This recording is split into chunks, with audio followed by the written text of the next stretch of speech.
Good evening. आप अब आ रही है आवाज? Good evening all of you. क्या मेरी आवाज आप सुन पा रहे हैं?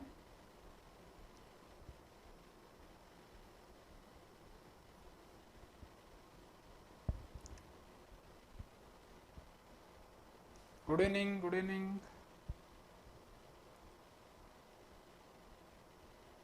Okay okay okay, thank you thank you thank you. आज थोड़ी सी क्लियर आ रही होगी, है ना? चलिए बात शुरू करते हैं, बात शुरू करते हैं, ठीक है? चलिए देखिए, ट्रांसपोर्टेशन ज्योग्राफी हमने शुरू किया था। ट्रांसपोर्टेशन ज्योग्राफी में हमने स्टार्टिंग में जो आपके सामने टॉपिक लिया था वो था बेसिक ऑफ ट्रांसपोर्टेशन ज्योग्राफी, जिसमें फाउंडर कौन थे, ट्रांसपोर्टेशन ज्योग्राफी का जो स्कोप और स्टडी क्या है, और उसके थिंकर्स कौन कौन है। उसके बाद मैंने ग्राफ, जो ज्यादातर जो क्वेश्चंस आते हैं ग्राफ से रिलेटेड, तो एलिमेंट ऑफ ग्राफ आपको पढ़ाया था। एलिमेंट ऑफ ग्राफ के बाद हमने पढ़ा कनेक्टिविटी। तो लास्ट जो क्लास अपनी थी वो कनेक्टिविटी पर थी, पूरी थी। संयोजकता क्या होती है, संयोजकता के कौन कौन से आयाम हैं, इस पर अपनी लास्ट क्लास थी। अब संयोजकता का कुछ पार्ट जो पिछली क्लास में रह गया था उसको थोड़ा सा आगे बढ़ाते हुए हम एक्सेसिबिलिटी पर बात करेंगे, यानी अभिगम्यता पर बात करेंगे, ठीक है? अभिगम्यता किस तरह से जो है निकालते हैं etcetera. Okay, so next slide पे चल लेते हैं। देखिए, कनेक्टिविटी हम पढ़ रहे थे, संयोजकता हम पढ़ रहे थे, और संयोजकता में हमने ये कहा था कि संयोजकता का मापन कैसे किया जाता है, मेजरमेंट ऑफ कनेक्टिविटी क्या होता है। तो मेजरमेंट ऑफ कनेक्टिविटी के दो पक्ष मैंने बताए थे। एक गैर आनुपातिक सूचकांक, जिसे हम कहते हैं नॉन रेशियो मेजर्स, ठीक है? नॉन रेशियो मेजर्स क्या होता है? जब हम संयोजकता जाल से निर्धारित करते हैं तो हम जहां पर हमें कोई दो एलिमेंट या एक एलिमेंट से रेशियो निकालने की जरूरत नहीं होती, तो वो अनुपात में नहीं लिया जाता, तो नॉन रेशियो मेजर्स हो जाता है, ठीक है? तो इन सूचकांकों को सीधे परिवहन जाल से प्राप्त किया जा सकता है। अब ये क्वेश्चन पुटअप हो जाता है कि नॉन रेशियो में कौन कौन से हैं। तो नॉन रेशियो में देखिए, एक तो व्यास, डायामीटर की जब अपन बात करते हैं तो डायामीटर के लिए हम कोई रेशियो नहीं निकालते, हम जो है दो कोई जो वर्टिसेस होते हैं, जो सर्वाधिक दूरी पर स्थित वर्टिसेस हैं, उनका पाथ डिस्टेंस लेते हैं तो हमें उसका व्यास मिल जाता है, डायामीटर मिल जाता है। डायामीटर क्या हो गया? नॉन रेशियो मेजर्स हो गया संयोजकता का, ठीक है?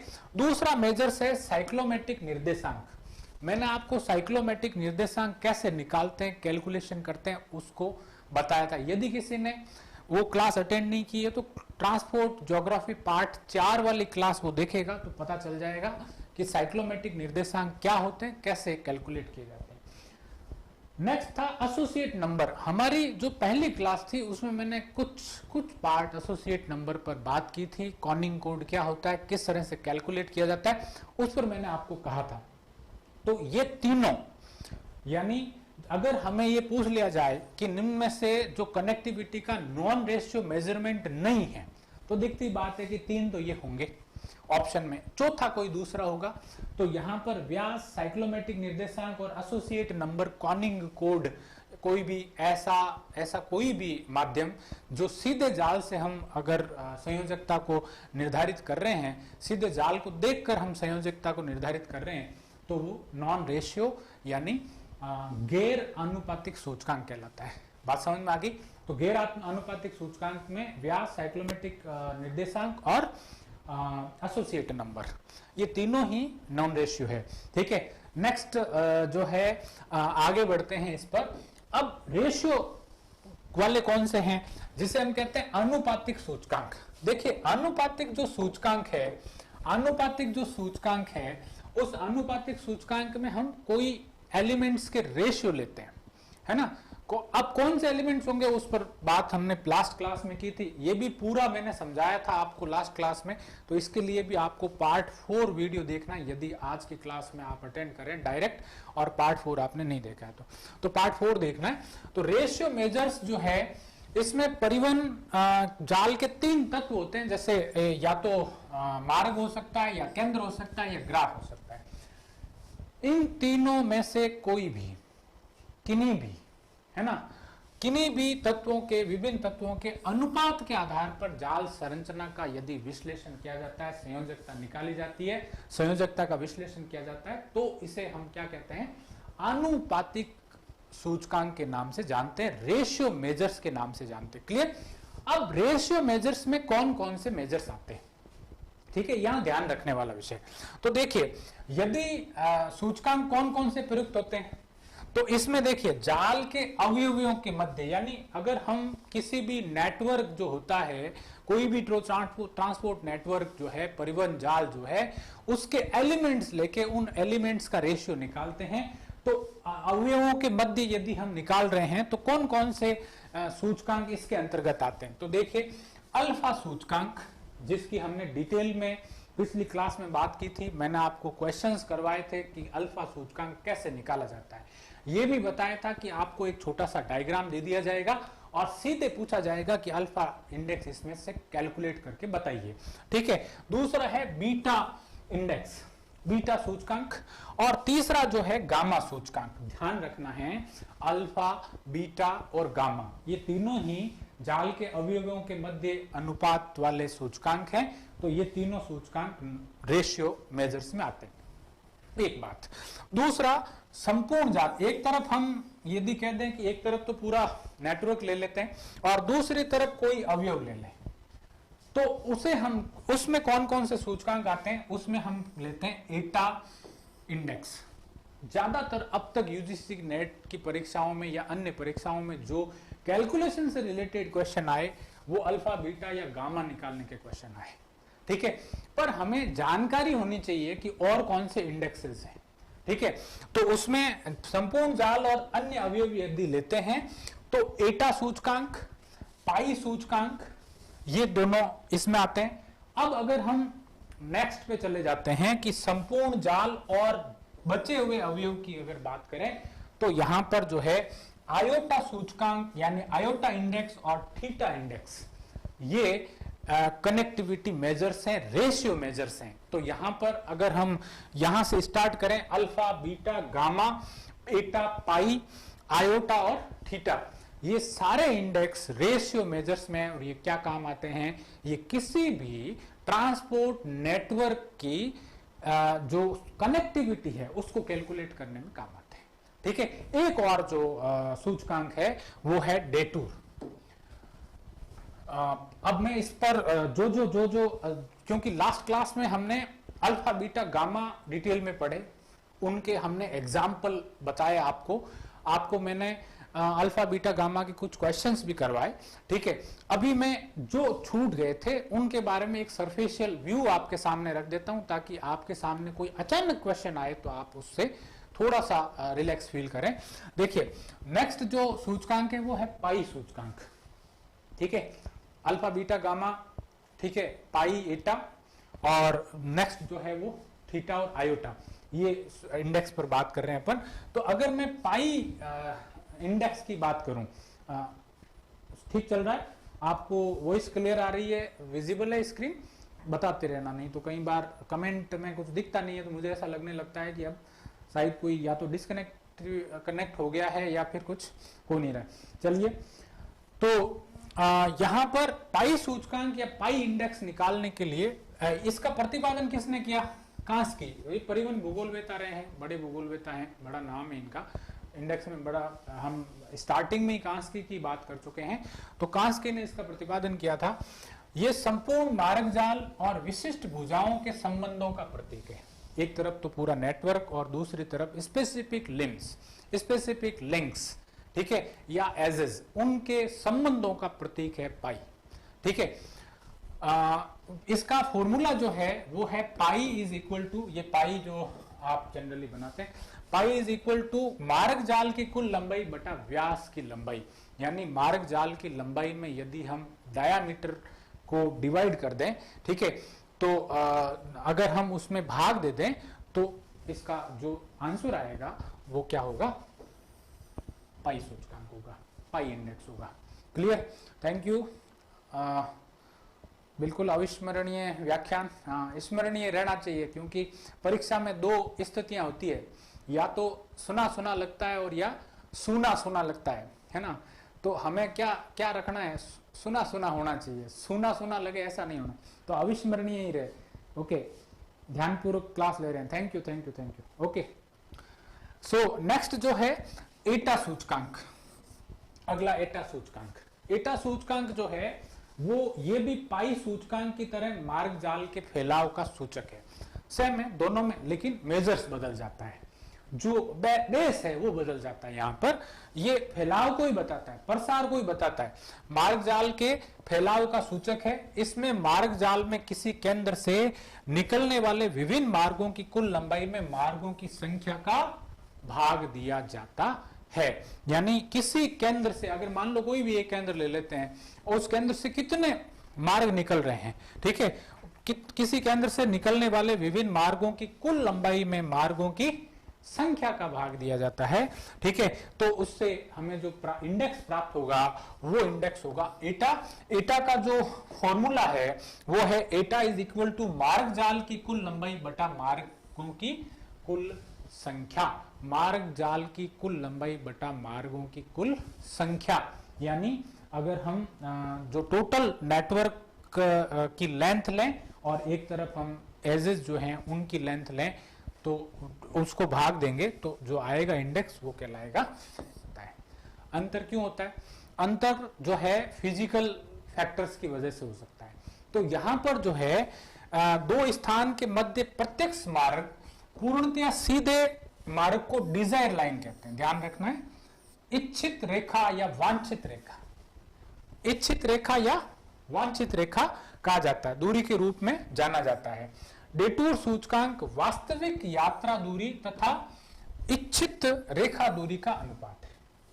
वास्तविक यात्रा दूरी तथा इच्छित रेखा दूरी यानी दो बातें हैं, एक तो स्ट्रेट लाइन जो नेटवर्क में है और दूसरी वास्तविक रूप से यात्रा में कितनी दूरी तय हुई, ये दो बातें हैं, ठीक है। तो वास्तविक यात्रा दूरी तथा इच्छित रेखा दूरी का अनुपात है। वास्तविक मार्ग दूरी रेखा दूरी से हमेशा क्या होगी? अधिक होगी। दिखती बात है, जितनी रेखा दूरी है उससे ज्यादा हमेशा वास्तविक मार्ग होता है, अधिक होती है। इसलिए इस सूचकांक का जो मान होता है वो हमेशा 100 से ज्यादा आएगा, 100 से अधिक आता है। प्रतिशत मूल्य जितना कम होगा गम्यता उतनी अधिक होगी। डेटूर सूचकांक क्या बताता है कनेक्टिविटी में? ये कनेक्टिविटी मेजर करने का रेशियो इंडेक्स है, पहली बात।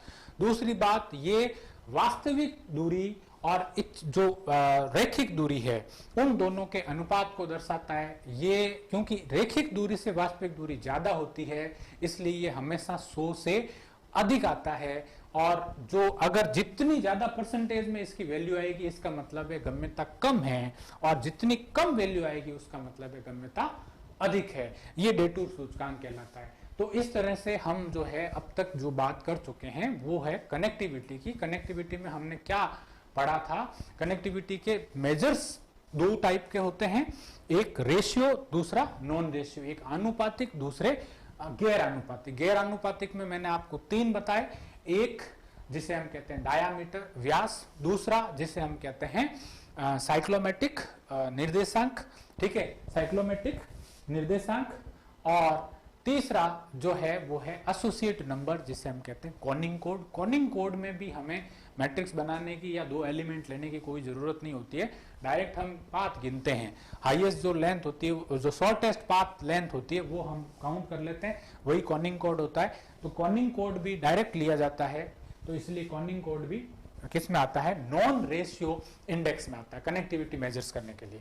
और रेशियो इंडेक्स में कौन कौन से हैं? तो मैंने आपको रेशियो इंडेक्स में बताए थे कि रेशियो इंडेक्स में यदि हम जाल के अवयवों के मध्य की बात करते हैं तो अल्फा, बीटा और गामा, इस पर मैंने पूरी डिटेल क्लास आपको दी है, वीडियो नंबर 4 आपको देखना है। यहाँ मैं और एक क्लियर कर देता हूँ, क्योंकि क्या होता है लाइव क्लास में कई सारे डिस्टर्बेंसेस साथ में रहते हैं, जैसे हम बात भी करते हैं एटसेट्रा, तो कई बार जो वापस व्यू होता है उसमें थोड़ी सी प्रॉब्लम आती है। इसलिए जितनी भी अब तक जो लाइव क्लासेस थी उन सब के वापस वीडियो जो है वो YouTube पर आपको मिल जाएंगे, फाइन क्वालिटी में, ठीक है ना, जिसमें ये सारा बीच का जो डिस्टर्बेंस है उसको हटा दिया जाएगा। इससे आपका टाइम जो लैप्स होता है वो कम होगा। ओके, तो जाल के अवयवों के मध्य में अल्फा, बीटा, गामा, और संपूर्ण जाल और अवयव में एटा और पाई, और संपूर्ण जाल और शेष अवयव की बात करें तो आयोटा और थीटा, और लास्ट वन इज डेटूर। ठीक है, तो यहां तक जो है वो इंडेक्स हैं जो क्या क्या काम आते हैं, ये कनेक्टिविटी मेजर करने के तरीके हैं। ओके, अब हम इससे आगे बढ़ते हैं कि अगला जो सब्जेक्ट है वो है अभिगम्यता, है ना। अभिगम्यता मैंने आपको पहले ही बताया था कि कनेक्टिविटी यानी संयोजकता और एक्सेसिबिलिटी यानी अभिगम्यता, दोनों में थोड़ा डिफरेंस है। क्या है कि हम जब एक केंद्र से दूसरे केंद्र का जुड़ाव, ये मतलब एक केंद्र कितने केंद्रों से जुड़ा हुआ है अथवा नहीं जुड़ा हुआ है, सारे केंद्र आपस में जुड़े हुए हैं अथवा नहीं जुड़े हुए हैं, ये ज्ञात करते हैं संयोजकता से।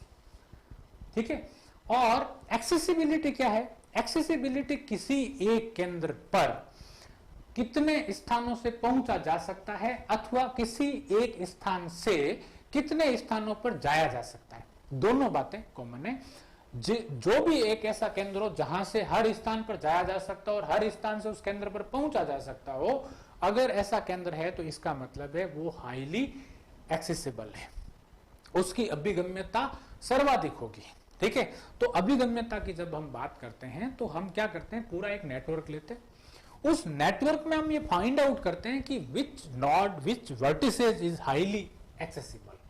ठीक है, सबसे ज्यादा सर्वाधिक जो गम्य केंद्र है, नोड है, वो कौन सा है। ठीक है, ये ज्ञात करने के लिए हम एक्सेसिबिलिटी के मेजर्स लेते हैं। तो अभिगम्यता क्या है? अभिगम्यता के अवरोध कारक, अभिगम्यता का मापन, ये पूरी क्लास अगली जो है अपनी इसमें चलेगी। ठीक है, ओके, तो नेक्स्ट पर चल जाते हैं अभिगम्यता। अभिगम्यता से अभिप्राय किसी भी स्थान पर पहुंचने की सुलभता। ठीक है, सुलभता से। अब देखिए यहाँ एक जो लाइन लिखी है, पहुंचने की सुलभता का मतलब है कि वहां से वापस, जैसे मान लीजिए कि यदि कोई व्यक्ति ए से बी पर आ सकता है, ठीक है, तो इसका मतलब है वो बी से ए पे भी जा सकता है। तो पहुंचने की सुलभता अगर है तो वहां वापस डेस्टिनेशन जो निर्दिष्ट स्थल है उस पर जाने के लिए भी वहां पर रास्ता है। तो यहाँ जैसे मान लीजिए ये एक केंद्र है ए जो कई सारे केंद्रों से जुड़ा हुआ है, तो इसका मतलब है कि इस केंद्र पर बी से या सी से या डी से या ई से या एफ से कहीं से भी पहुंचा जा सकता है। यदि यहाँ पहुंचा जा सकता है तो वापस भी इन्हीं केंद्रों पर जाया जा सकता है। तो इसका मतलब है कि ये केंद्र जो है वो एक्सेसिबल है, सर्वाधिक एक्सेसिबल है बाकी सब केंद्रों से। ठीक है, तो इसका निर्धारण करने के लिए हम कुछ टूल्स काम में लेते हैं, उसको अभिगम्यता निर्धारण के तरीके कहते हैं, मैं उस पर बात करूंगा। ठीक है, तो अभिगम्यता से अभिप्राय किसी भी स्थान पर पहुंचने की सुलभता। ठीक है, परिवहन जाल के विभिन्न केंद्रों से एक केंद्र का संयोजन की उपस्थिति और अनुपस्थिति उसकी अभिगम्यता को निर्धारित करती है। यानी या तो अब पहुंच की उपस्थिति होती है ना, या अनुपस्थिति होती है। गम्यता या तो होगी या नहीं होगी। ठीक है, यही किसी जाल की क्या करेगी, एक्सेसिबिलिटी को निर्धारित करेगी। ठीक है, अभिगम्यता के प्रमुख तत्व क्या है, ध्यान रखना है। एक्सेसिबिलिटी में जो सबसे ज्यादा मेजर जिसे एलिमेंट के रूप में लेते हैं हम, वो है स्थिति और दूरी, लोकेशन और डिस्टेंस। ध्यान में रखना, ये दो तत्व होते हैं। ठीक है, प्राइम फैक्टर है। फिर आता है अभिगम्यता को प्रभावित कौन कौन से कारक कर सकते हैं। बहुत सारे कारक हैं। हम सामान्यतया सोच सकते हैं कि अभिगम्यता किसी स्थान पर पहुंच कैसे प्रभावित हो सकती है, कैसे कैसे प्रभावित हो सकती है। देखो, धरातल की वजह से हो सकती है। अगर कोई फिजिकल बैरियर है, भौतिक बाधा है, तो दिखती बात है कि नहीं पहुंचा जा सकता। ठीक है, हम रिमोट लोकेशंस की जब बात करते हैं तो इसका मतलब क्या होता है, सुदूर क्षेत्र, ऐसे क्षेत्र जहां पर हमारी एक्सेसिबिलिटी ज्यादा नहीं है, बहुत दूर रेगिस्तान का कोई केंद्र हो सकता है, पर्वतीय उच्च पर्वतीय क्षेत्रों का कोई केंद्र हो सकता है, बहुत आसान एक्सेसिबिलिटी नहीं होती है। ठीक है, तो फिजिकल फैक्टर बहुत सारे होते हैं जो किसी स्थान की गम्यता को प्रभावित करते हैं। एक बात यानी धरातल, दूसरा क्लाइमेट यानी जलवायु, ये भी प्रभावित करता है। तीसरा वनस्पति, मैंने कुछ एग्जाम्पल लिखे हैं सामान्य सरफेशियल। आप सबको हमें पता है कि कौन से फैक्टर ऐसे हो सकते हैं जो किसी स्थान की पहुंच को प्रभावित करते हैं, ठीक है। तो उसमें धरातल हो सकता है, उसमें जलवायु हो सकता है, उसमें वनस्पति हो सकता है। परिवहन के साधन, ये ध्यान में रखना है, कई बार क्या होता है मोड ऑफ ट्रांसपोर्टेशन बदल जाने से एक्सेसिबिलिटी बदल। मान लीजिए कोई एक ऐसा आइलैंड है, आइलैंड पर कोई भी एक केंद्र है, वहां पर सड़क मार्ग से तो नहीं जाया जा सकता लेकिन जल मार्ग से जाया जा सकता है, ठीक है। ऐसे और केंद्र हो सकते हैं जहां पर जो है वायु मार्ग से जाया जा सकता हो। तो परिवहन का साधन भी एक्सेसिबिलिटी को कई बार जो है प्रभावित करता है, ध्यान में रखना है। फिर आता है ये जो बहुत इंपॉर्टेंट फैक्टर्स होते हैं कई बार एक्सेसिबिलिटी में, लागत, दूरी और समय। ये भी बहुत महत्वपूर्ण है। ज्यादा समय लगता हो, ज्यादा लागत लगती हो, अधिक दूरी हो, तो भी वो किसी केंद्र की एक्सेसिबिलिटी इन सब चीजों से प्रभावित होगी। तो कुल मिला के बहुत सारे ऐसे कारक हो सकते हैं जो किसी स्थान की एक्सेसिबिलिटी यानी उसकी गम्यता को प्रभावित कर सकते हैं, ठीक है। आगे बढ़े। अब बात आती है कि अभिगम्यता के टाइप क्या है ना। टाइप ऑफ एक्सेसिबिलिटी क्या है? टाइप ऑफ एक्सेसिबिलिटी में यहाँ पर बहुत सारी किताबों में अलग अलग बातें लिखी हुई मिल सकती है। मैं सामान्य प्रकार आपके सामने रख देता हूँ। एक है टोपोलॉजिकल और दूसरा है सन्निहित, जिसे हम कंटिन्यूअस बोलते हैं, ठीक है। तो कंटिन्यूअस और टोपोलॉजिकल जो है एक्सेसिबिलिटी के ये दो टाइप हैं, ठीक है। अब जो सन्निहित या कंटिन्यूअस जो एक्सेसिबिलिटी होती है उसे एक और नाम दिया जाता है जिसे हम कहते हैं आइसोक्रॉन। ये आपने नाम पढ़ा होगा, आइसोक्रॉन, आइसोक्रॉनिक, ठीक है। आइसोक्रॉन किसे कहते हैं? समकाल, समान मतलब समय, पहुंच, ऐसे स्थान जो समान समय में पहुंच वाले स्थान होते हैं, ठीक है। तो उसे कहते हैं समकालिक रेखा, ठीक है।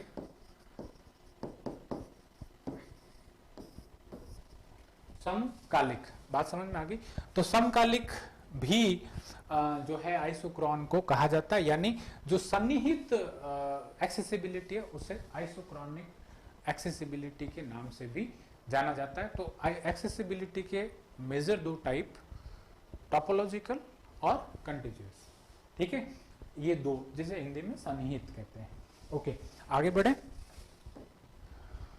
यहां आपके सामने इसको समझाया गया कि टोपोलॉजिकल क्या है और कंटिन्यूअस क्या है, ठीक है। इन दोनों को एक डायग्राम से आपको थोड़ा सा समझ में आ जाएगा। देखिए, ये एक डी एक केंद्र है, ठीक है। डी एक्सेसिबल है सभी केंद्रों से, A B C D E, A B E G F C सभी से एक्सेसिबल है, ठीक है। यहां पर देखिए, यहां पर जो है वो क्या दिखा रखी है, यहां पर लाइंस दिखा रखी है, रेखाओं, मतलब जो है एजेस के माध्यम से इसको कनेक्ट बताया हुआ है। पता चल रहा है आपको, ठीक है। तो हम यहाँ जो है ये काउंट करके देख सकते हैं कि कितने मार्गों से ये केंद्र जुड़ा हुआ है। ये टोपोलॉजिकल है, इसे हम टोपोलॉजिकल एक्सेसिबिलिटी कहते हैं। लेकिन यही चीज इस तरफ देखिए, यहां पर जो है कंटिन्यूअस में हमें रेखाओं के द्वारा प्रदर्शन नहीं हो रहा है, वह यहां पर जो है जो एक्सेसिबिलिटी है उसको इस तरह से प्रदर्शित नहीं किया गया। अब देखिए, इसमें जो बाहर की तरफ आपको दिखाई दे रहा, हो सकता है कि स्क्रीन की विजिबिलिटी आपको कम दिखाई दे रही होगी, लेकिन जो लास्ट लाइन आपको, जो ये वाली लाइंस हैं, अगर इनकी तरफ आप देख पा रहे होंगे तो ये लाइंस जो है वो फेड है, ठीक है ना, लाइट कलर में। जैसे जैसे जैसे जैसे आप अंदर की तरफ आ रहे हैं और जब आप यहां पहुंच जाते हैं, यानी आप इस केंद्र पर पहुंच रहे हैं, उस केंद्र पर जो है उसका जो कलर है वो क्या है, डार्कर है। ओके, यहां इसकी जो है एक स्केल दे रखी है कि एक्सेसिबल कौन से अधिक हैं, कौन से कम हैं। तो देखिए, जो लाइटर एरिया है, जहां पर जो है लाइट कलर में आपको शो हो रहा है, वो लीस्ट एक्सेसिबिलिटी को दिखाता है, यानी कम अभिगम्यता को दिखाता है। और जहां डार्कर रीजन्स हैं वो मोस्ट एक्सेसिबल प्लेस को दिखाता है, यानी हाई एक्सेसिबल एरिया को दिखाता है। तो यहां पर high accessible to low accessible area की तरफ। यहाँ पर भी यही बात है कि हाईएस्ट जो है वो कौन सा ये है, लेकिन यहाँ हम क्या कर सकते हैं, ये काउंटेबल है, हम इसको लिंक्स और एजेस के द्वारा काउंट कर सकते हैं, ठीक है। लेकिन यहाँ पर जो है हम ये देखकर पता कर सकते हैं, यहाँ पर सभी जुड़े हुए हैं, संलग्न है, यहाँ पर अलग अलग दिखाई दे रहे हैं, ये इसीलिए इसको सन्निहित संलग्न एक्सेसिबिलिटी अभिगम्यता के नाम से जाना जाता है। कि ये जो डायग्राम है वो कहाँ से लिया गया है, ये डायग्राम जो है जीन पॉल रॉड्रिग एक बड़े ट्रांसपोर्टेशन ज्योग्राफर हैं इस समय के, ठीक है। मैंने उनकी ऑनलाइन बुक पढ़ी है, जे पॉल रॉड्रिग के नाम से आपको मिल जाएगी, the geography of transport system के नाम से इनकी पुस्तक चलती है, इंग्लिश में हालांकि, लेकिन बेहतरीन किताब है इस समय की, ठीक है। तो transport geography system, the geography of transport system नाम से जे पी रॉड्रिग की किताब आपको गूगल पे मिल सकती है, ठीक है। ओके, नेक्स्ट जो है आ जाते हैं हम अभिगम्यता का निर्धारण। एक्सेसिबिलिटी को हम किस तरह से डिटरमाइन करेंगे, कैसे मेजर करेंगे उसको, ठीक है। तो अभिगम्यता के निर्धारण के लिए ग्राफ सिद्धांत सुविधाजनक और हालांकि देखिए अभिगम्यता को कई तरीके से निर्धारित किया जाता है, मैथ्स और स्टैटिस्टिक्स और बाकी सारे जो भी ट्रांसपोर्टेशन पढ़ाते हैं, इंजीनियरिंग के पाठ्यक्रमों में ट्रांसपोर्टेशन पढ़ा जाता है, तो एक्सेसिबिलिटी को निर्धारित करने के अलग अलग तरीके हो सकते हैं। लेकिन ग्राफ थ्योरी जो है, जिसे हम ग्राफ सिद्धांत कहते हैं, वो सुविधाजनक और स्थिर माप प्रदान करता है। हम जो बात करने जा रहे हैं वो ग्राफ थ्योरी की करने जा रहे हैं। ग्राफ थ्योरी में क्या होता है कि हम वही जैसे नेटवर्क का एक ग्राफ बना लेते हैं, वहां पर वर्टिसेस होंगे, वहां पर एजेस होगी, जो अभी तक हम बात पढ़ते आ रहे हैं, जो बात करते आ रहे हैं, ठीक है। ग्राफ सिद्धांत में अभिगम्यता निर्धारण के लिए सैद्धांतिक सूचकांक प्रयुक्त किए जाते हैं। कुछ सैद्धांतिक सूचकांक होते हैं जिनका प्रयोग किया जाता है, ठीक है। इनमें आव्यूह यानी मैट्रिक्स जो है वो महत्वपूर्ण सूचकांक है, मैट्रिक्स, ठीक है ना। अब मैट्रिक्स के बहुत सारी मैट्रिक्स है जो एक्सेसिबिलिटी को मेजर करने में, एक्सेसिबिलिटी का डिटरमाइन करने में काम आती है, ठीक है। तो पहली बात सैद्धांतिक सूचक में कौन सा सूचक, मैट्रिक्स, ठीक है। तो मैट्रिक्स जो है कौन सी मैट्रिक्स, तो यहां पर एक्सेसिबिलिटी में जो मैट्रिक्स काम में ली जाती है, नंबर 1 है संयोजी आव्यूह कनेक्टिविटी मैट्रिक्स, ठीक है, इस पर बात करूंगा मैं, ठीक है। दूसरा है घातांक अथवा अप्रत्यक्ष संयोजन आव्यूह, इसे कहते हैं पावर्ड और इनडायरेक्ट कनेक्टिविटी मैट्रिक्स। ध्यान रखना, जो ऊपर अपन ने बात की कनेक्टिविटी मैट्रिक्स, उसमें क्या होता है कि हम ये देखते हैं कि एक वर्टिसेस दूसरे वर्टिसेस से जुड़ा हुआ है या नहीं है, डायरेक्ट है, देखते ही पता चल जाता है। यहां पर ए जो है वो बी से जुड़ा हुआ है अथवा नहीं है, और सी से ए जुड़ा हुआ है या नहीं है। तो अगर हम डायरेक्ट की बात करें तब तो ए से बी तो जुड़ा हुआ है लेकिन सी नहीं जुड़ा हुआ, लेकिन ए से सी तक जाया जा सकता है, ठीक है। तो ये इनडायरेक्ट हो गया, बात समझ में आ गई। तो हम दूसरा जो लेते हैं वो घातांक अथवा अप्रत्यक्ष संयोजन लेते हैं। उसमें क्या करते हैं हम, जो पहले मैट्रिक्स आई उसको पावर मतलब उसको स्क्वायर कर देते हैं, मल्टीप्लेक्शन चलता रहता है। मल्टीप्लेक्शन कितनी बार किया जाता है, मल्टीप्लेक्शन उतनी बार किया जाएगा जितना उस ग्राफ का, उस नेटवर्क का डायामीटर है। मान लीजिए 4 डायामीटर है तो 4 टाइम मल्टीप्लाई होगा, अगर 5 डायामीटर आ रहा तो 5 टाइम होगा, 6 डायामीटर आ रहा तो 6 टाइम होगा, ठीक है। तो एक जो कनेक्टिविटी मैट्रिक्स बनती है, उसी मैट्रिक्स को कंटिन्यूअसली हम मल्टीप्लाई करते जाते हैं, ठीक है। और तब तक मल्टीप्लाई करते हैं जब तक कि 0 की वैल्यू किसी दूसरी वैल्यू में कन्वर्ट नहीं हो जाए। कोई भी ऐसा केंद्र नहीं हो सकता किसी भी जाल में जो किसी दूसरे केंद्र से नहीं जुड़ा हुआ। तो कनेक्टिविटी मैट्रिक्स में हम क्या करते हैं, केवल 0 की वैल्यू लेते हैं, ठीक है। 0 की वैल्यू लेते हैं तो जब अपन ने ये कह दिया ये 0 है, 0 का मतलब ये इससे नहीं जुड़ता, लेकिन इनडायरेक्ट जुड़ता है। तो जब तक 0 की वैल्यू कन्वर्ट नहीं हो जाती तब तक उस मैट्रिक्स को मल्टीप्लाई किया जाता है।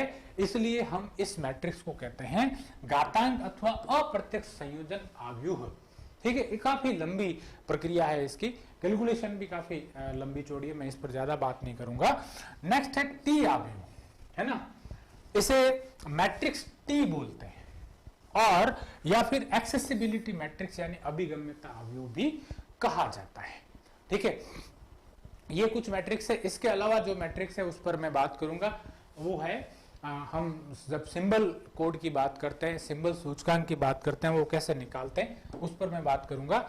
यहां पर जो है सबसे पहले मैं आपके सामने रख देता हूं कि कनेक्टिविटी मैट्रिक्स क्या होती है, संयोजी आव्यूह कैसे निकाला जाता है, किस तरह के क्वेश्चन पूछे जाते रहे हैं, किस तरह से हम उसको कैलकुलेट करते हैं। ठीक है, तो संयोजी आव्यूह या कनेक्टिविटी मैट्रिक्स की बात कर रहा हूं। किसी भी प्रदेश में परिवहन जाल यानी कोई भी जो एरिया है उसका एक नेटवर्क होता है, ट्रांसपोर्ट नेटवर्क होता है। परिवहन जाल को एक ग्राफ के रूप में बनाकर आव्यूह के रूप में प्रदर्शित किया जाता है। पहली बात तो ग्राफ बनाना। ग्राफ बनाने का मतलब है कि जो जो सेंटर है, जो जो केंद्र है, उन केंद्रों को बना दिया और उनके बीच में लाइनें खींच दी, यानी वर्टिसेस और एजेस बना दिए। जब वर्टिसेस और एजेस बन जाएंगे तो वो ग्राफ बन गया। अब उस ग्राफ को हम मैट्रिक्स में प्रदर्शित करेंगे। मैट्रिक्स कैसे बढ़ाएंगे उस पर बात करूंगा मैं। ठीक है, केंद्र की बनाकर आव्यूह के रूप में प्रदर्शित किया जाता है। इसमें एक केंद्र की संयोजकता अन्य केंद्रों से देखी जाती है। एक वर्टिसेस है, उस वर्टिसेस का दूसरे वर्टिसेस के साथ में कनेक्शन है या नहीं है, डायरेक्ट ओनली। ठीक है, तो उसकी संयोजकता को देखा जाता है। देखिए, मैट्रिक्स जब बनाते हैं ना तो इस तरह से बनाते हैं। ठीक है, इसमें रोज और कॉलम होती है। ठीक है, यानी ये तो है पंक्तियां जिसे हम रो कहते हैं, और ये जो है वो क्या है, कॉलम्स हैं। और जो अंदर ये है, ठीक है, ये जो है वो क्या है, ये सेल है, इसे हम कहते हैं प्रकोष्ठ।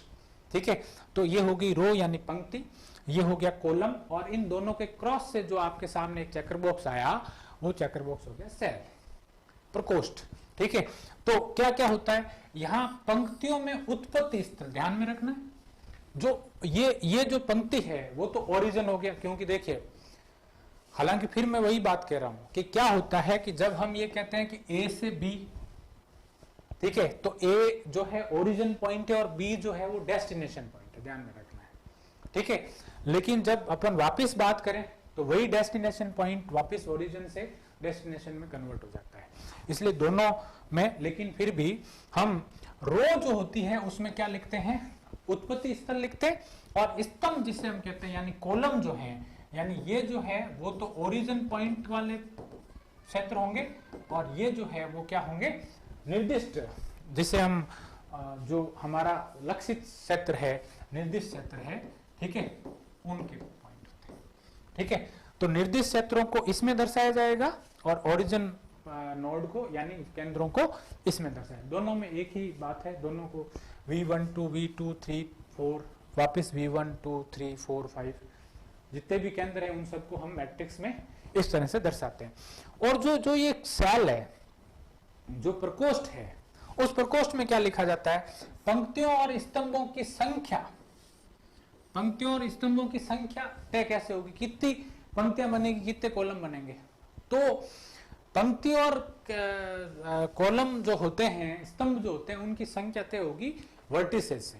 मान लीजिए वर्टिसेस जो है 5 है, तो 5 × 5 यानी जो ये जो संख्या होगी वो किस संख्या के बराबर होगी, V × V यानी केंद्र इंटू केंद्र। 8 है तो 8 × 8, और 5 है तो 5 × 5, 4 है तो 4 × 4। ठीक है, वो इस तरह से मैट्रिक्स का एक कॉलम बनेगा, फॉर्मेट बनेगा, बात करूंगा।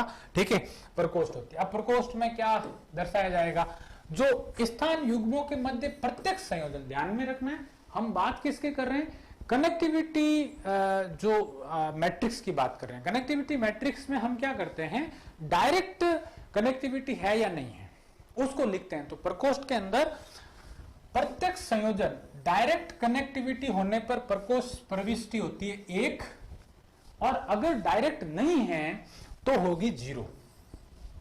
ठीक है, डायरेक्ट अगर है तो 1 और डायरेक्ट नहीं है तो 0। कैसे? यहां आपके सामने एक नेटवर्क दिखाई दे रहा होगा, आपको विजिबल होगा स्क्रीन पर जहां तक मुझे पता है। ओके, पेन डार्क, ठीक है, अभी ठीक है, पेन डार्क, ठीक है। चलिए, सो यहां पर जो है बहुत सारा एक नेटवर्क आपको दिखाई दे रहा होगा, है ना। ये ए, ये बी, ये सी, ये डी, ये ई, ये यानी ये तो हो गए केंद्र। इन केंद्रों के बीच में आपको लाइंस दिखाई दे रही है। अगर नहीं दिखाई दे रही हो, अगर डार्क कम दिखाई दे रहा हो तो मैं इसको रेड कर देता हूं। ये इसके बीच में क्या बन गई भाई, ये इसके बीच में क्या बन गई, एज इज। तो पहली क्लास और दूसरी क्लास और तीसरी क्लास और चौथी से लेकर हम 5वीं में पहुंचे हैं, तो इतनी बात तो आपको समझ में आ गई होगी कि इस ग्राफ की अगर मैं बात करूं, तो इसमें v कितने हैं और इसमें e कितने हैं, बता सकते हैं कोई?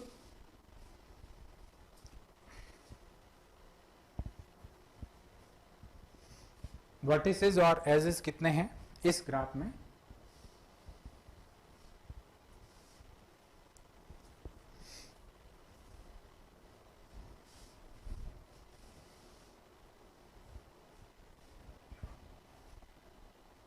V5 और is E6, है ना। केंद्रों की संख्या से मार्गों की संख्या एक बराबर, या तो बराबर होगी या अधिक होगी। ये अपन ने पिछली बार संयोजकता जब पढ़ी थी, पाथ कनेक्टिविटी के अंदर हमने जो सेल कनेक्टिविटी होती है, प्रकोष्ठ संयोजकता जो होती है, उसमें पढ़ा था, आपको याद होगा। ठीक है, ओके। तो ये 7 क्यों आया भाई गायत्री जी? ठीक है, V5 E6, ओके। अब देखिए हमें क्या करते हैं, ये A B C D E हो गए, ठीक है।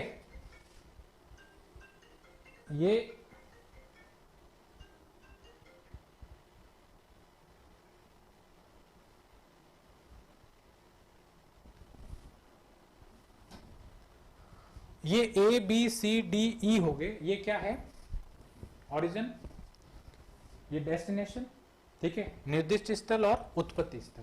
तो मैट्रिक्स में हमने क्या किया, वापस वही मैट्रिक्स कितने इंटू कितने बनेगी, जितने केंद्र है तो कॉलम उतने बन जाएंगे, 5 इंटू 5 के बन जाएंगे। तो A B C D E लिखा, A B C D E लिख दिया, ओके।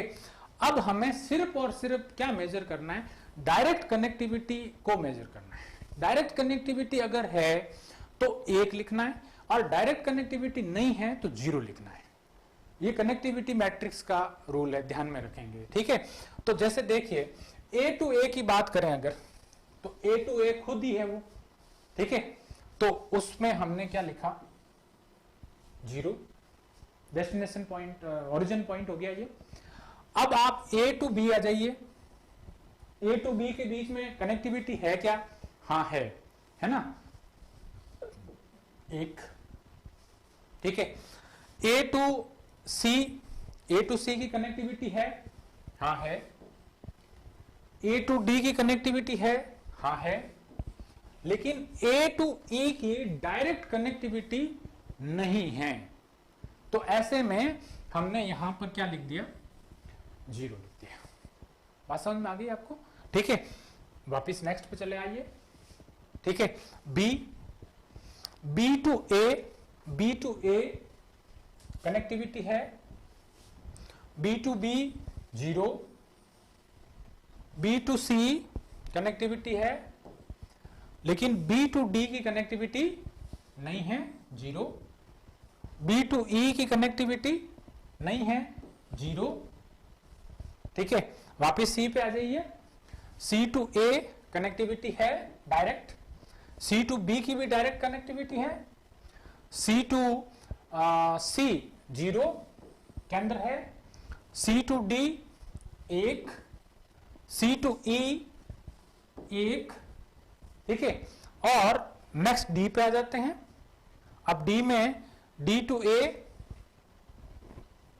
एक, D to B direct connectivity नहीं है, 0, D to C, जैसे D से C जाते हैं तो एक, D to D 0 और D to E भी 0, ओके। E पर आ जाइए, E to A कनेक्टिविटी नहीं है ना, 0 है, E to B 0 है, E to C 1 है, E to D direct connectivity नहीं है और E to E भी 0 है। आपको समझ में आ गया होगा। डायरेक्ट कनेक्टिविटी मैट्रिक्स में हम कोई भी ग्राफ ले लो, उसकी जब मैट्रिक्स बनाते हैं, अगर वो किसी भी केंद्र से सीधे जुड़ा हुआ है तो वैल्यू आएगी 1, अगर वो किसी भी केंद्र से सीधे नहीं जुड़ा हुआ तो वैल्यू आ जाएगी 0। तो 1 और 0 जो है वो लिखा जाएगा, ठीक है। तो इसे हम कहते हैं कनेक्टिविटी मैट्रिक्स, ओके।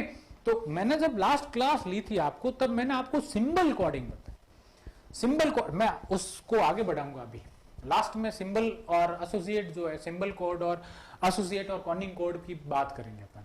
तो कॉर्निंग कोड और एसोसिएट कोड की बात करेंगे, सिंबल कोड की बात करेंगे। तो यहां पर जो है सिंबल कोड, सॉरी, ये कनेक्टिविटी मैट्रिक्स है, क्लियर।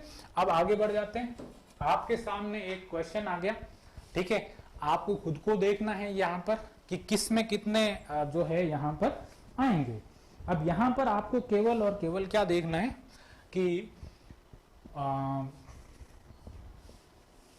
कितने वर्टिसेस हैं, कितने एजेस हैं और यहां पर क्या क्या आना है।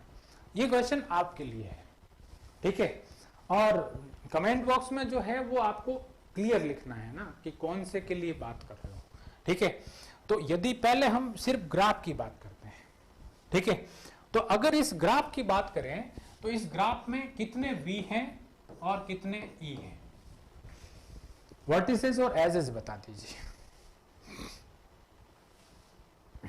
वर्टिसेस और एजेस बता दीजिए।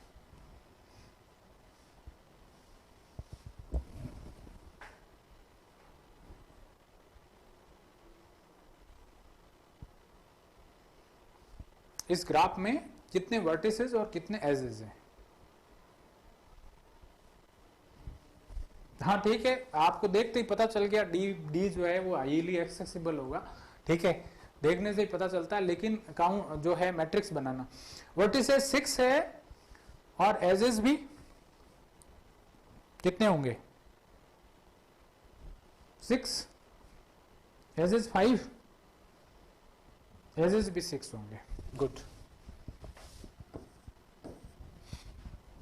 इसीलिए आपके सामने ये 1 2 3 4 5 6, 1 2 3 4 5 6, 6 into 6 मैट्रिक्स ऐसे ही बनेगी। यहां आ जाते हैं, ठीक है। हम यदि A to A की बात करेंगे तो क्या लिखेंगे भाई, 0 लिखेंगे। अब बताइए A to B, A to B जो है वो डायरेक्ट कनेक्टिविटी है ना, तो A to B direct connectivity है तो हम लिखेंगे 1। A to C क्या डायरेक्ट कनेक्टिविटी है, तो डायरेक्ट कनेक्टिविटी है तो हम क्या लिखेंगे 1। A to D क्या डायरेक्ट कनेक्टिविटी है, नहीं है, A to D में क्या आएगा 0। A to E 0, A to F 0, ठीक है। अब यहां आ जाइए, ठीक है, B में अगर B to A की बात करें तो कनेक्टिविटी है डायरेक्ट। B to B अगर बात करें तो B to B की में क्या होगा 0, ठीक है। वैसे ये जो सीक्वेंस आती है ना, ये हम पहले ही भर सकते हैं क्योंकि ये एक जो है 0 ही आएंगे, और अगर हम इस तरफ एक तरफ भी भर लें तो एक तरफ कॉपी हो जाता है, क्लियर, दोनों एक ही फिगर आते हैं हमेशा, ठीक है। तो 0, B to C जो है डायरेक्ट कनेक्टिविटी नहीं है 0, B to D direct connectivity है 1, B2E डायरेक्ट कनेक्टिविटी नहीं है, B2F भी डायरेक्ट कनेक्टिविटी नहीं है। ठीक है, आ जाइए C पे। C2A डायरेक्ट कनेक्टिविटी है, C2B डायरेक्ट कनेक्टिविटी नहीं है, C2D डायरेक्ट कनेक्टिविटी है, C2E क्या होगा 0, C2F 0। ठीक है, D2A डायरेक्ट कनेक्टिविटी है क्या? नहीं है। D2B है, D2C भी है, D2D 0 हो गया, D2E भी है। ठीक है, और D2F 0 है।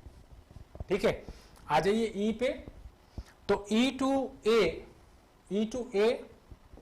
0, E2B 0, E2C 0, E2D 1 और E2F 1। ठीक है, अब आ जाइए नेक्स्ट ऐप पे। App 2A। अब देखिए ऐप में अपने को पता है कि ऐप जो है डायरेक्ट सिर्फ और सिर्फ किससे जुड़ा हुआ है? ई से जुड़ा हुआ है। तो अगर मैं ई के सामने 1 लिख दूं और बाकी सभी जगह क्या लिख दूं? 0 लिख दूं तो ये पूरा हो जाएगा। ठीक है, तो केवल जो है इसकी सिंगल वैल्यू आ जाएगी 1। ओके, अब इसके बाद जो है हम जो है काउंट कर सकते हैं इसको। यहां पर जो है इसका टोटल सिग्मा लगाया हुआ है ना, ये 2 आ गया, ये 2 आ गया, 2 आ गया। ठीक है, 1 2 3 आ गया। ठीक है, 2 आ गया, 1 आ गया। ओके,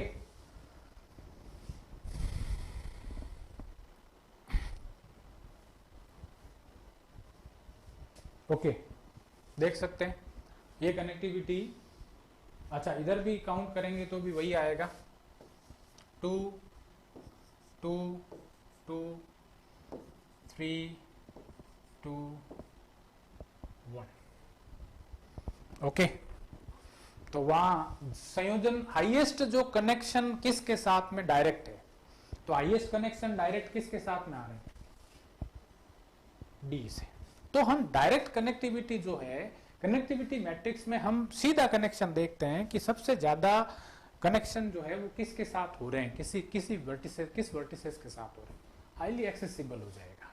ठीक है, लेकिन जब हम सिंबल कोड में जाते हैं तो वहां पर हम वैल्यू जो लेते हैं वो लोवेस्ट लेते हैं, ये ध्यान रखना है, मैं आगे उस पर बात करूंगा।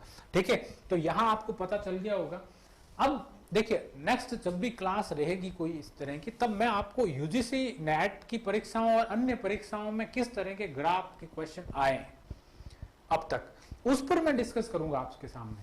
हालांकि टेस्ट सीरीज में ये सारे क्वेश्चन आने हैं आपके सामने, तो वापस से इस पर बात होगी, डिटेल में मैं उस पर जो है बात करूंगा। एफ सबसे कम, ठीक है, ओके, ठीक है, ठीक है, सभी का सही है, बिल्कुल बढ़िया। ओके, आगे बढ़ते हैं। तो यहां आपको समझ में आ गया होगा कि एक हम डायरेक्ट कनेक्टिविटी यानी जब कनेक्टिविटी मैट्रिक्स लेते हैं तो किस तरह से निकालते हैं। क्लियर? अब इसके बाद आगे बढ़ जाते हैं। आगे देखिए, अगला जो पार्ट है वो है न्यूनतम पथ आव्यूह। नाम देखिए, ध्यान में रखिएगा, शॉर्टेस्ट पाथ मैट्रिक्स बोलते हैं। शॉर्टेस्ट पाथ में हम क्या करते हैं? डिस्टेंस लेते हैं, इसलिए हम इसको डी मैट्रिक्स के नाम से भी जानते हैं। अभी हम किसकी बात कर रहे थे? कनेक्टिविटी मैट्रिक्स की बात कर रहे थे, संयोजी आव्यूह की बात कर रहे थे। अब हम क्या किसकी बात कर रहे हैं? न्यूनतम पथ आव्यूह की बात कर रहे हैं, शॉर्टेस्ट पाथ मैट्रिक्स की बात कर रहे हैं, यानी डी मैट्रिक्स की बात कर रहे हैं। ओके, तो डी मैट्रिक्स कैसे काउंट होता है, किस तरह से उसको डी मैट्रिक्स को निकाला जाता है, उस पर बात करें।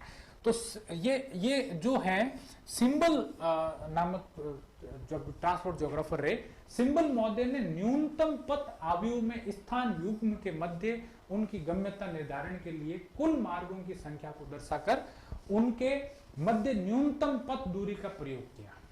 ठीक है, सिंबल के द्वारा किया जाता है, इसी कारण इसे डी आव्यूह भी कहा जाता है। ठीक है, तो सिंबल ने क्या किया कि जो एक ग्राफ होता है उसमें हम ये देखते हैं कि भाई जो केंद्र है, स्थान युग्म जो है, उनके मध्य की अगर एक्सेसिबिलिटी निकालना चाहते हैं तो एक्सेसिबिलिटी में कुल मार्गों की संख्या न दर्शाकर, ध्यान रखना है ना, यहां पर कुल मार्गों की संख्या न दर्शाकर उनके मध्य न्यूनतम पथ दूरी का प्रयोग किया। शॉर्टेस्ट पाथ मेथड, एक तो होता है जो है पाथ मेथड, शॉर्टेस्ट पाथ लिया, एक होता है कुल मार्गों की संख्या। ठीक है, तो कुल मार्गों की बात नहीं हो रही है कि हमने ये कहा कि जैसे मान लीजिए ए बी सी डी ई, ये मान लीजिए कोई भी एक केंद्र है, तो यहां पर ये एक मान लीजिए सेंटर हो गया ए, और ये सेंटर मान लीजिए कोई भी हो गया एफ जी एच, जो हाईएस्ट लॉन्गेस्ट डिस्टेंस पे है। तो अब हमें ये देखना है कि इनके बीच में शॉर्टेस्ट पाथ कौन सा है। ठीक है, तो शॉर्टेस्ट पाथ को निकालने के लिए हमने शॉर्टेस्ट पाथ जब हम काउंट करते हैं किसी मैट्रिक्स में तो उसे हम डी मैट्रिक्स कहते हैं। ये सिंबल जो है सूचकांक या सिंबल इंडेक्स के नाम से इसको जाना जाता है। तो मैं इसको कैलकुलेट करके बताऊंगा क्या होता है। और एक इससे डिफरेंट जो पार्ट है वो है एसोसिएट क्रमांक या कॉनिंग कोड। दोनों में थोड़ी सी भिन्नता है, ध्यान में रखना है। ठीक है, कैसी भिन्नता है मैं उस पर बात करूंगा। इसी से हम निकालते हैं फैलाव या प्रसरण सूचकांक। तो जो शॉर्टेस्ट पाथ मैट्रिक्स है सिंबल से जुड़ी हुई है, सिंबल इंडेक्स में हम क्या करते हैं, किन्हीं दो स्थान युग्मों के मध्य शॉर्टेस्ट पाथ डिस्टेंस को लेते हैं, मार्गों की लंबाइयों को शामिल नहीं किया। अभी तक हम ये काउंट कर रहे थे। ओके, तो अब इसमें ये कैसे कैलकुलेट की जाती है, इस पर मैंने वैसे पहले क्लास जो लास्ट क्लास ली थी तब मैंने आपको बताया था कि सिंबल को जो है वो किस तरह से निकाला जाता है। यहां हम क्या करेंगे कि जैसे मान लीजिए ये जो केंद्र है, ये V1 हो गया, ये V2 हो गया, ये V3 हो गया, ये V4 हो गया, ये V5 हो गया, ये V6 हो गया, ये V7 हो गया और ये V8 हो गया। तो वर्टिसेज आपके सामने है कि वर्टिसेज कितने हैं, 8 है, तो 8 और 8 का आपके सामने बना हुआ है। क्लियर? ठीक है, यहां हम क्या है डायरेक्ट वाला मेथड काम में नहीं ले रहे हैं। डायरेक्ट कनेक्टिविटी में तो हम क्या करते हैं कि एक से वर्टिसेज 2 जुड़ा हुआ है, बस एक इसमें आएगा, बाकी सब 0 हो जाएगा। ठीक है, लेकिन यहां पर बाकी सब के साथ में यहां तक यहां तक यहां तक यहां तक शॉर्टेस्ट क्या हो सकता है, यानी एक से मैं यदि V8 पे जाता हूं तो शॉर्टेस्ट पाथ क्या है, तो नंबर जो आएगा वो आएगा शॉर्टेस्ट पाथ का। ठीक है, तो ये कैसे कैलकुलेट करेंगे, जैसे मान लीजिए V1 है। ठीक है, V1 टू V1 तो हम क्या लिख दिया, मैंने 0 लिख दिया यहां पे। क्लियर? अब हम अगर आगे आ जाते हैं V1 टू V2, कितना इसके बीच में पाथ डिस्टेंस है, सिंगल, एक एजेस इससे जोड़ता है। ठीक है, 1 लिख दिया। अब V1 टू V3 डायरेक्ट जुड़ा हुआ है क्या, नहीं जुड़ा हुआ। अगर हम कनेक्टिविटी मैट्रिक्स काम में लेते तो यहां 0 लिखते, लेकिन हम शॉर्टेस्ट पाथ डिस्टेंस मैट्रिक्स ले रहे हैं, डी मैट्रिक्स ले रहे हैं या सिंबल इंडेक्स काम में ले रहे हैं, तो सिंबल इंडेक्स में हम क्या करेंगे, यहां शॉर्टेस्ट पाथ देखेंगे कि एक से वर्टिसेस 3 पर जाने के लिए शॉर्टेस्ट कितना लग सकता है, तो 1 और 2। ओके, तो 1 और 2, तो यहां पर जो है 2। ओके, 4 पे आ जाइए। 4 में क्या होगा, 4 में भी जैसे 1 और 2, तो वर्टिसेस 1 टू वर्टिसेस 4 जाने में अपने को कितने रास्ते तय करने, 2। ठीक है, तो यहां पर भी कितना आ गया, 2। वर्टिसेस 1 टू वर्टिसेस 5 जाने के लिए कितना रास्ता तय करना पड़ेगा। ठीक है, तो वर्टिसेस 1 से 2 1, 2 से 3 2, 3 से 5 3, ये शॉर्टेस्ट है। ठीक है, तो यहां पर मैंने लिखा 3। वर्टिसेज 1 जो है से वर्टिसेज 6, यानी ये यहां पर है, तो 1 2 3, तो टोटल जो है वो कितने हो गए, 3। वर्टिसेज 1 टू वर्टिसेज 7, 1 2 3 4, तो यहां पर मैंने क्या लिख दिया, 4। वर्टिसेज 1 टू वर्टिसेज 8, 1 2 3, तो यहां पर मैंने लिख दिया 3। ओके, नेक्स्ट पे आ जाते हैं, जो है टोटल उसका बाद में देख लेंगे, ठीक है। वर्टिसेस 2 टू वर्टिसेस 1, वर्टिसेस 2 से वर्टिसेस 1 के लिए एक पाथ है, वर्टिसेस 2 टू वर्टिसेस, यहां पर हम फिर से बात कर देता हूं मैं कि यहां हम क्या लिख सकते हैं, 0 लिख सकते हैं पहले में, ठीक है, ये सारे सेंटर है। ओके, तो vertices 1 to 2 0, 1 vertices 2 to 3 1, vertices 2 to 4 1, vertices 2 to 5 2, vertices 2 to 6 3, sorry 1 और 2, ठीक है। वर्टिसेस 2 से वर्टिसेस 7 1 2 3, वर्टिसेस 2 से वर्टिसेस 8 1 और 2, ठीक है। Okay, vertices 3 to vertices 1, vertices 1 3 to vertices 1 के लिए 2, vertices 3 to vertices 2 1 0, vertices 3 to 4 4 के लिए 2, वर्टिसेस 3 टू वर्टिसेस 5 5 के लिए 1, वर्टिसेस 3 टू वर्टिसेस 6 6 के लिए 1, वर्टिसेस 3 टू वर्टिसेस 7 7 के लिए 2, और वर्टिसेस 8 के लिए डायरेक्ट लिंक है 1। ओके, आ जाइए next, vertices 4, vertices 4 to vertices 1 2, vertices 4 to vertices 2, vertices 2 1, vertices 4 two vertices 3 2, vertices 4 two vertices 5 3, vertices 4 two vertices 6, ये भी 3, वर्टिसेस 4 टू वर्टिसेस 7 1 2 3 4, वर्टिसेस 8 1 2 3, समझ में आ रहा है भाई? गुड, सभी नंबर लगा रखे हैं, ठीक है, अच्छी बात है। Vertices 5 to vertices 1 5 to 1 5 to 1 3, जैसे 1 2 3, vertices 5 to 2, vertices 5 to 2 2, vertices 5 to 3 1, vertices 5 to 4 3, vertices 5 to 6 5 to 6 कितना हुआ 2, ये 1 और 2, ठीक है। Vertices 5 to 7 2, vertices 5 to 8, vertices 5 to 7 to 3 है, सॉरी, और वर्टिसेस 5 टू 8 2, क्लियर। मैंने कोई जल्दबाजी में आंकड़ा इधर उधर लिखा है तो ध्यान में रखना, ठीक है। नेक्स्ट, वर्टिसेस 6, वर्टिसेस 6 आ गया ये, और वर्टिसेस 6 से 1 की अगर बात करें तो 6 से 1 के लिए 3, वर्टिसेस 6 टू 2 2, वर्टिसेस 6 टू 3 6 से 3 के लिए 1, वर्टिसेस 6 टू 4 4 के लिए 3, vertices 6 to 5 6 to 5 2, vertices 6 to 7 7 1, vertices 6 to 8 2, vertices 7 7 to 1 4, vertices 7 to 2 3, 7 to 3 2, 7 to 4 4, 7 to 5 3, 7 to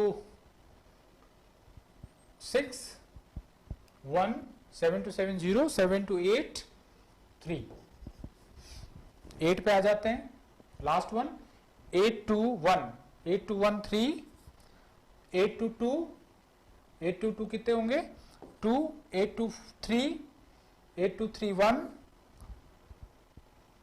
ठीक है,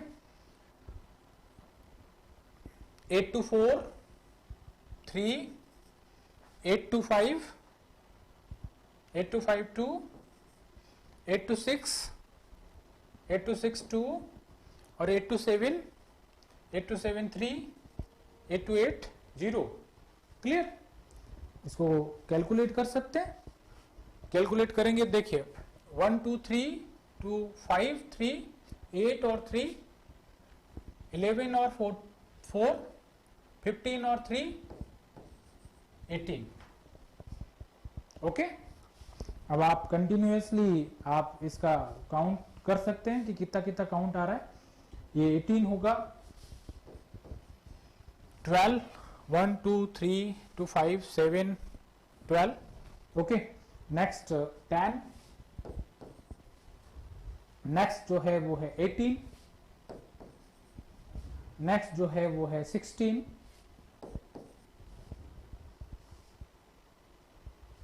नेक्स्ट है 14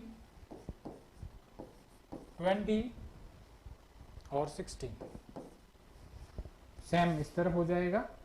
जो कैलकुलेशन है वो ये कि ये यहाँ रहेगी 18 12 10 18 16 14 20 और 16।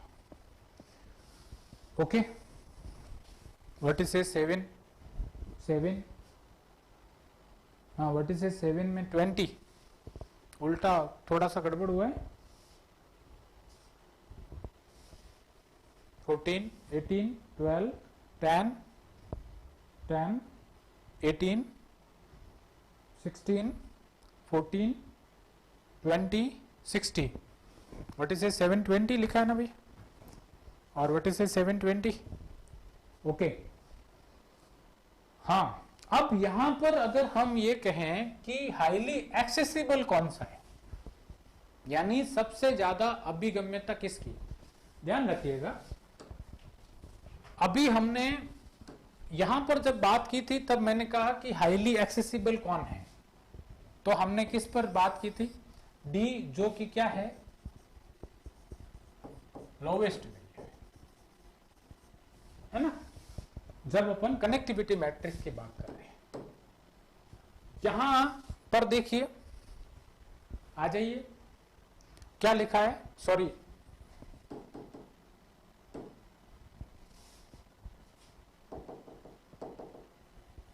हाईएस्ट, ठीक है, और यहां पर देखिए 10 जो है यहां लोवेस्ट वैल्यू है, तो वर्टिसेस जो सी है वो हाईली एक्सेसिबल है इस ग्राफ में, ठीक है। तो जो ये जो सिग्मा है, ये जो टोटल है, इसे हम कहते हैं सिंबल सूचकांक।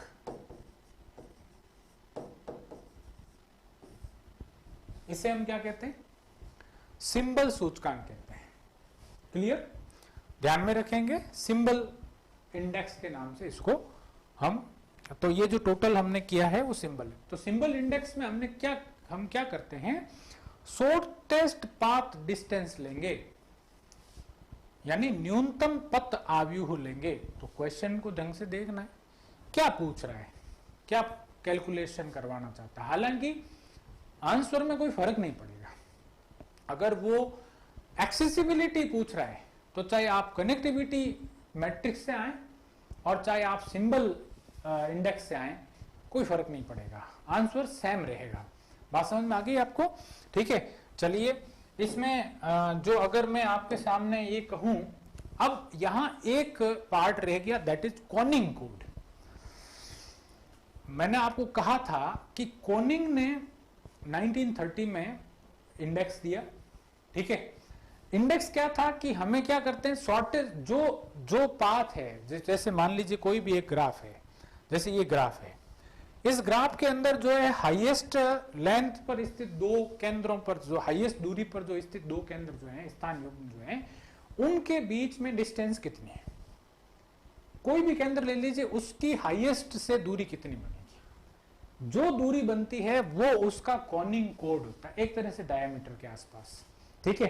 तो अगर मुझे यहां पर कॉनिंग कोड निकालने का कहा जाए, तो मैं अगर मान लीजिए कि ये जो है मैं यहां पर जो है कॉनिंग कोड की बात कर रहा हूं। कॉनिंग कोड कह दीजिए या एसोसिएट नंबर कह दीजिए, जिसे हम कहते हैं सह संख्या। सह संख्या तो कॉनिंग कोड, इसी ग्राफ में अगर मुझे कॉनिंग कोड निकालना हो तो कॉनिंग कोड किस वर्टिसेज का क्या रहेगा।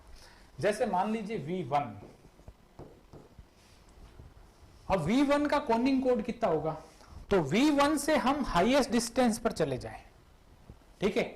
तो यहां पर हाईएस्ट डिस्टेंस पर क्या है, 1 2 3 4, अगर मान लीजिए 8 पर जाते हैं तो 3 पाथ, अगर हम 4 पे जाते हैं तो 2 आते हैं, अगर हम 5 पर आते हैं तो 3 आते हैं, अगर हम 7 पे आते हैं तो वो पाथ हाईएस्ट हो गया।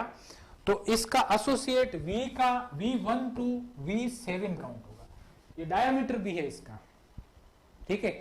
तो इसे हम कहेंगे V1 के लिए क्या होगा 4, ध्यान में रखना, कॉनिंग कोड या एसोसिएट नंबर दैट इज 4, ठीक है, 4 हो गया, ठीक है। और अब नेक्स्ट आगे बढ़ जाइए आप। जैसे मान लीजिए अगर हम V1 से सॉरी V2 की बात करें, अब V2 का कॉनिंग कोड कितना होगा 1 2 3, 1 2 3, ओके। V3 पे आ जाइए, V3 का कॉनिंग कोड कितना है 2, V2 का 3 का 2 आएगा, ओके। V4 का कितना होगा 1 2 3 4, V4 का भी 4 होगा। V5 का कितना होगा 1 2 3,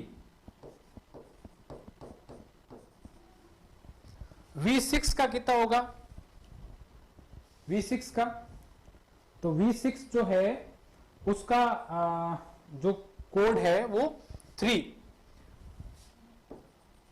इससे काउंट होगा 1 2 3, क्योंकि आप जैसे मान लीजिए चाहे आप 1 पे चले जाइए चाहे आप 4 पे चले जाइए, ठीक है। तो आप जैसे मान लो 6 से मैं काउंट करूंगा तो किसके लिए काउंट करूंगा, ठीक है। तो यहां पर V6 इज इक्वल टू 3 और V7 जो है वो कितना होगा, तो 1 2 3 4, भले ही चाहे आप 1 की तरफ जाइए 4 की तरफ जाइए, कितना आएगा 4 आएगा, ठीक है। तो V7 जो है वो हो गया 4 और V8 फाइनली। अब V8 के लिए आप किस तरफ जाएंगे, इधर जाएंगे तब भी 2 आता है, इधर जाएंगे तब भी 2 ही आता है, ठीक है। तो V8 के लिए हो गया 2। आपके सामने सारे कॉनिंग कोड लिखे हुए हैं आपके सामने।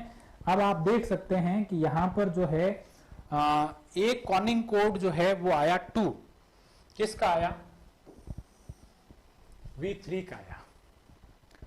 अभी हमने जब सिंबल इंडेक्स से एक्सेसिबिलिटी डिटरमाइन की तो जो हाईएस्ट जो लोवेस्ट वैल्यू आई वो आई V3 की, और कॉनिंग कोड जब हमने देखे, कॉनिंग कोड यानी जो एक केंद्र से सर्वाधिक दूरी पर स्थित केंद्र से दूरी, ठीक है। तो जब हमने इन केंद्रों की गणना की तो उसमें जो लोवेस्ट वैल्यू है वो क्या है V3 की 2 है। इसका मतलब है कि यहां पर V3 जो है वो हाईली एक्सेसिबल नो वर्टिसेस है, ठीक है। तो यहां आपको समझ में आ गया होगा, एसोसिएट क्रमांक कह दीजिए या कॉनिंग कोड कह दीजिए, ये कॉनिंग महोदय ने दिया इसलिए इसे कॉनिंग कोड कहते हैं, नहीं तो हम कहते हैं सह संख्या। सह संख्या कौन सी होती है, किसी भी केंद्र की उस ग्राफ में स्थित सबसे दूरी पर स्थित जो केंद्र होता है उससे न्यूनतम दूरी, ठीक है, उससे न्यूनतम सर्वाधिक दूर स्थित केंद्र की न्यूनतम दूरी, वो कॉनिंग कोड है। ये शॉर्टेस्ट पाथ मेथड में ध्यान रखना है, कॉनिंग कोड भी किस में आएगा, शॉर्टेस्ट पाथ मैट्रिक्स में आएगा। इसमें हम क्या काउंट करते हैं, न्यूनतम दूरी को काउंट करते हैं, ठीक है। तो जो किसी भी केंद्र, आप ध्यान रखना है इस केंद्र के लिए ये सर्वाधिक केंद्र है, लेकिन इस केंद्र के लिए ये या ये सर्वाधिक केंद्र है, दूर स्थित केंद्र हो सकते हैं। 8 के लिए 7 नहीं है, 8 के लिए 4 होगा, ठीक है। तो इस तरह से किसी भी केंद्र से दूसरे केंद्र युग्म का जो सर्वाधिक दूरी पर स्थित केंद्र युग्म है, उससे उसकी शॉर्टेस्ट पाथ कितनी है, शॉर्टेस्ट पाथ लेंथ जब हम लेते हैं तो उसे हम कहते हैं शॉर्टेस्ट पाथ मैट्रिक्स। क्लियर। तो शॉर्टेस्ट पाथ मैट्रिक्स में हम दो चीजें बता चुके हैं, एक सिंबल, सिंबल में हम क्या करते हैं, किसी भी केंद्र से किसी भी केंद्र की, जैसे मान लीजिए V1, तो V1 की हम सभी केंद्रों के साथ दूरियां लेते हैं, सभी केंद्रों के साथ। जैसे मान लो V1 से 7 है तो वो 4 है, V1 से 8 है तो वो 3 है, V1 से 6 है तो वो 3 है।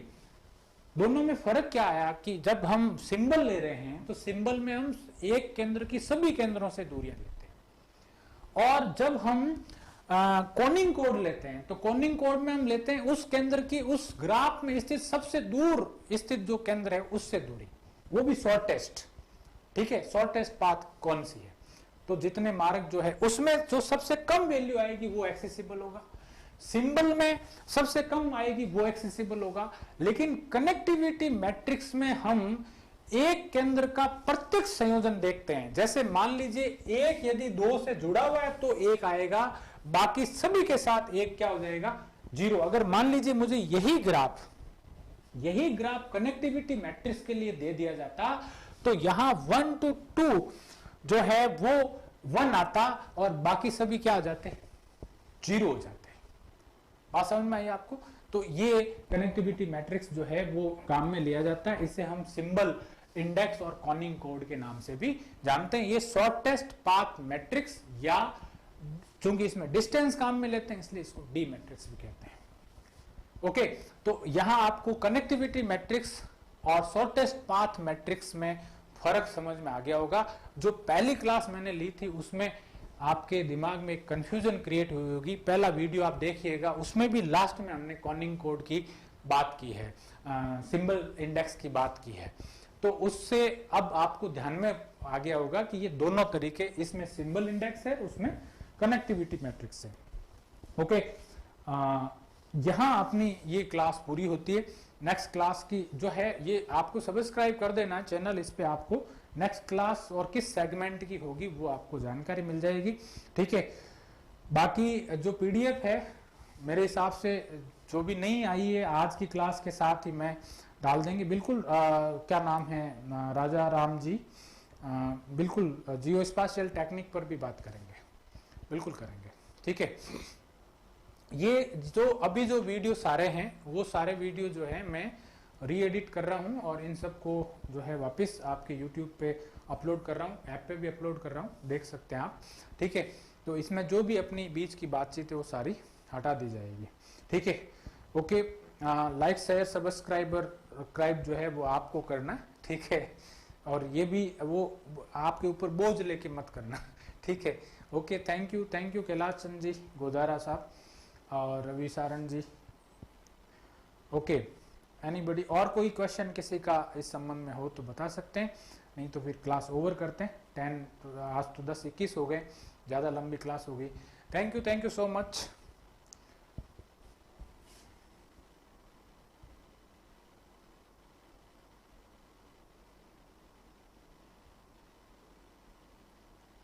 ओके।